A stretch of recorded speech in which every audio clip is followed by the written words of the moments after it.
Well, Max Gbanite joins us now. He's a strategic security consultant to continue focusing on this matter. Thank you for coming on today. Thank you for having me, gentlemen. Well, interestingly now, the governor is speaking up about it. 54 of the girls released in that video have been identified. And so, what does this suggest? Are we making any headway in this? What do you think?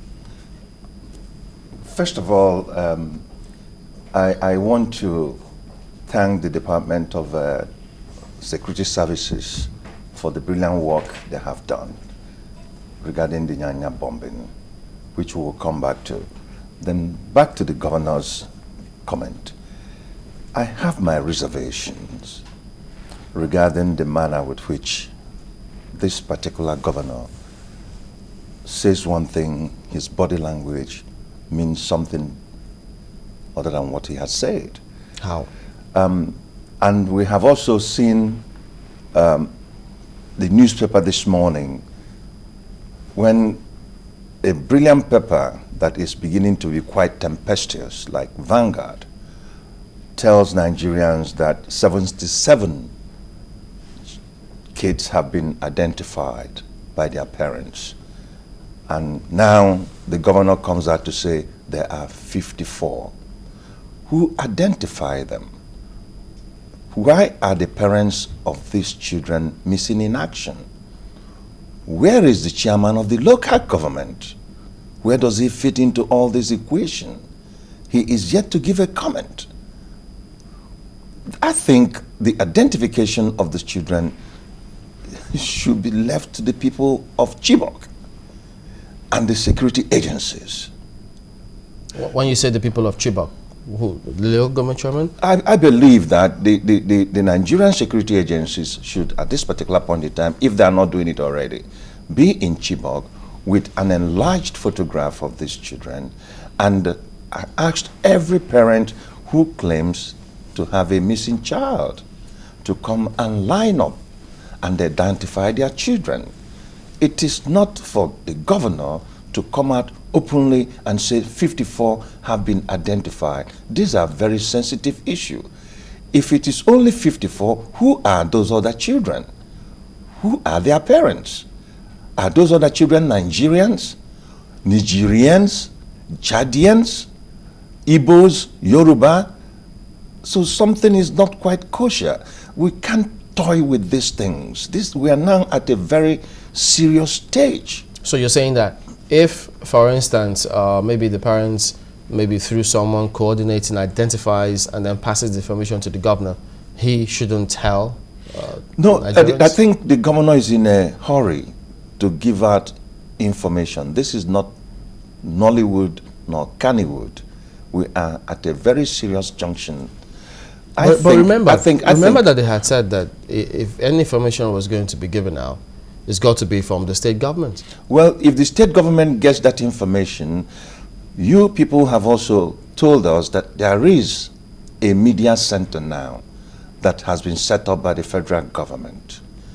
What we need is a jointness and coordination, and not the governor saying one thing, Vanguard saying another print media saying the other, and then the media center goes to give a different information, and Nigerian Army gives another information, and the recipients of this valuable information, being the general public, will come back and say, here we go again.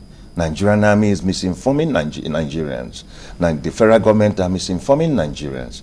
It is, look, even the Boko Haram senator, Senator Zana and Ndume, are going to give us another figure.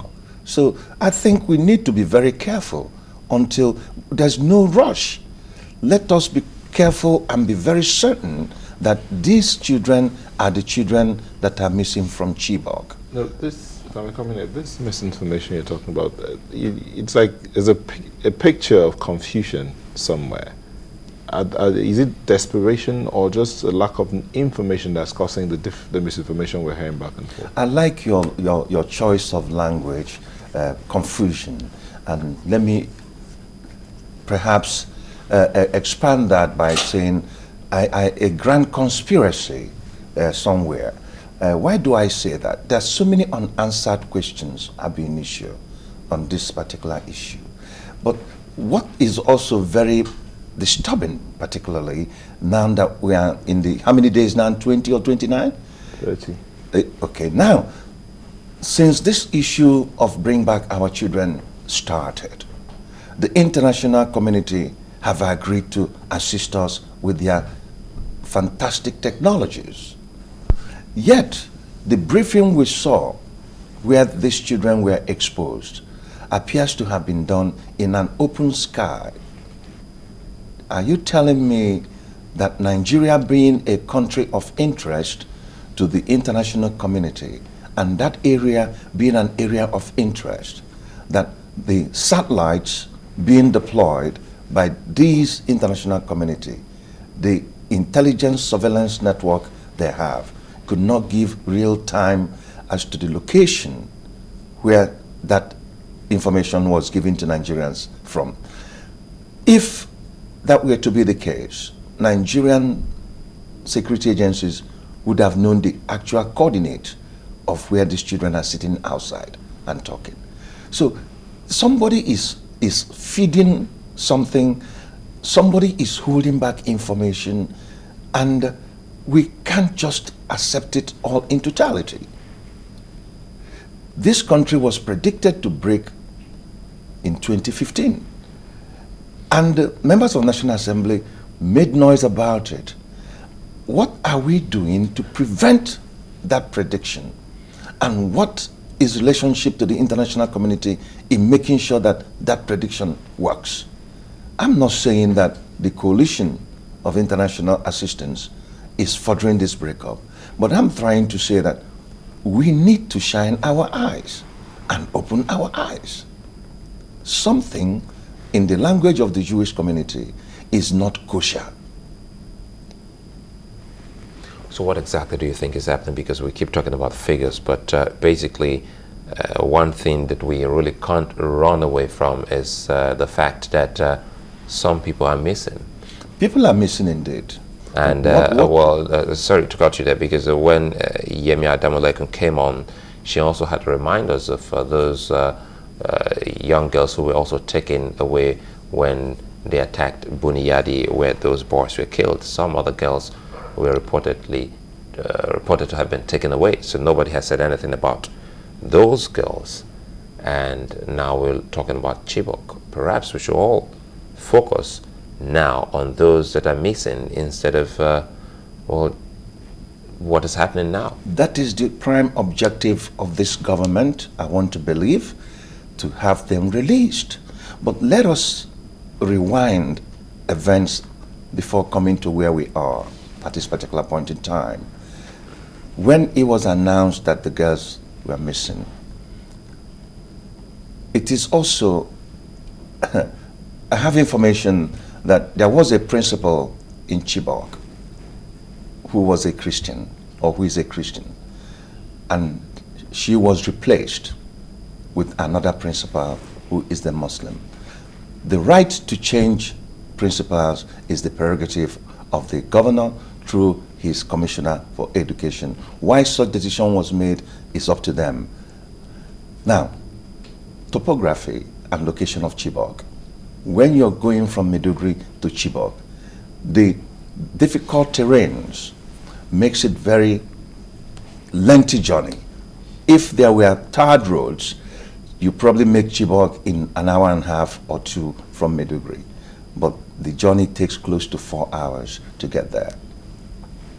Now, the Minister of Education, Nyesom Wike, is said to have written a letter to the governor, telling the governor that the invigilators from WAEC and NECO are talking about the state of insecurity in that particular area.